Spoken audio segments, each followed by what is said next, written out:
Everyone, how are you doing? I am back. Hope that everyone's having a great night and a great day wherever you are. This video is going to be a bit different. I'm going to discuss the anti-psychiatry movement that was established in the 1960s as a response and reaction to practices in the psychiatric facilities and institutions that were considered to be inhumane and also considered to be terrible and unwelcoming and not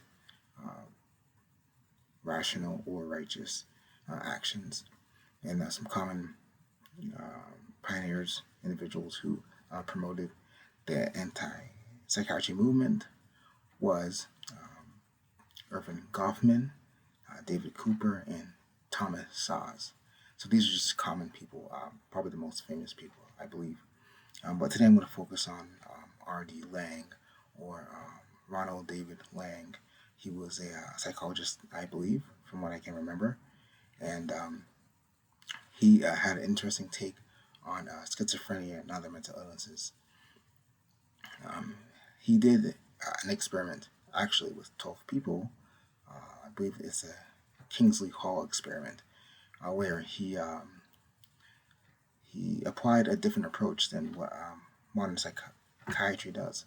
And I think he took 12 people who had schizophrenia, suffered from schizophrenia and other mental illnesses. I'm trying to remember how the experiment went. And he basically had them, express themselves how they felt. And he gave them a peaceful, calm environment. And they were studied over a period of time. And supposedly they all felt better. But when they were released from the facility and attempted to integrate back and assimilate back into modern society, problems developed. So R.D. Laing, he had a theory known as ontological insecurity that was coined by him, I believe, if I remember correctly. And he mentioned, or he believed, that the development of schizophrenia and other mental illnesses were due to ontological insecurity. In other words, it was due to an individual not having a good sense of self. Then an individual lacked a sense of self and lacked purpose, which would result in a person developing schizophrenic symptoms and things of that nature. Now, personally, I think R.D. Laing's theories are actually very intriguing, but I'm not necessarily opposed.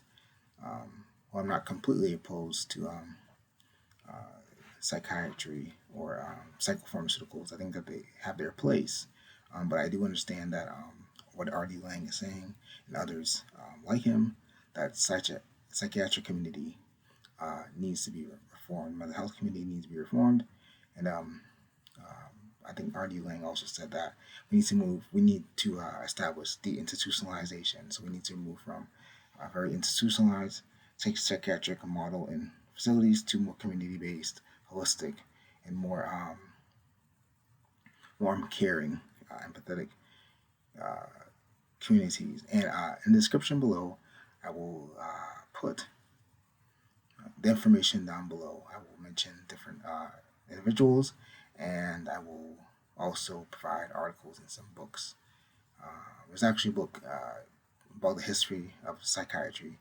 I think Edward Shorter, and I've read some of that book. I think it's great. It gives you an overview of the history and the progression of how asylums and how everything changed, how bedrooms, everything changed over time. So it's great. I'm going to mention all that below. And I'm also going to mention research from Dr. Stephen Lardy, who also is in the field of psychiatry. And he does use psychopharmaceuticals and other medications and methods, but he primarily focuses on diet, lifestyle, and things like that. And he has a great approach. So I'm going to put some information down below. And I have to say as well, there's a lot of people who have went to psych wards, a lot of people who have been to different mental health facilities, and they are treated poorly. Bad things happen to them, and they have terrible experiences, and they do not want to deal with that again. and they don't like how people think about them, and if they're diagnosed with a mental illness or of some sort, and they explain how they're feeling or explain what happened to them, a lot of times um, they will not be believed, or they'll be treated inhumanely or treated poorly, because people will rely on stereotypes or typecast them and say that what they're saying doesn't matter, or what they're saying doesn't make sense, so they just disregard it. And I think that's an issue.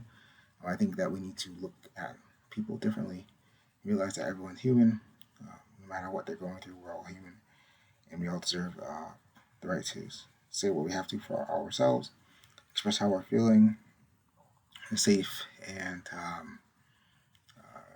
caring, and empathetic environment. So I do understand where the anti-psychiatry individuals are coming from, and the movement is still around.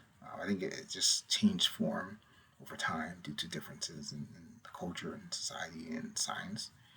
But I'm going to put all the information in the description below, and anyone who out there who has had a terrible experience in with psychiatry or with psychopharmaceuticals, my heart goes out to you.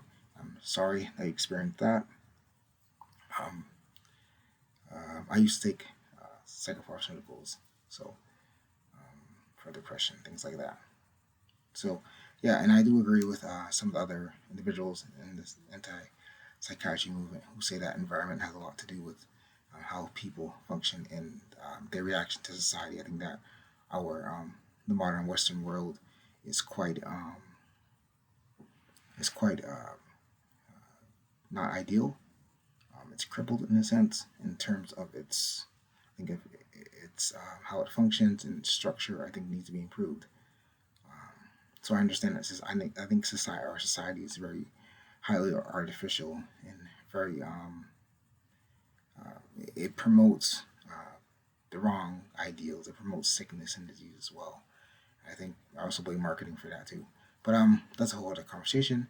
Anyhow, I just wanted to provide a quick, brief view of the anti-psychiatry movement and its roots and its genesis. And now I'll put everything in the description.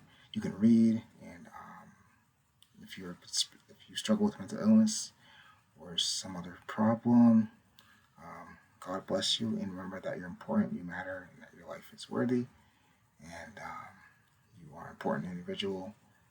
And God bless you. And I'm going to put the information in the description below so that you can read it. I also provide a video. I'm going to put a video in the description below so that you can watch it.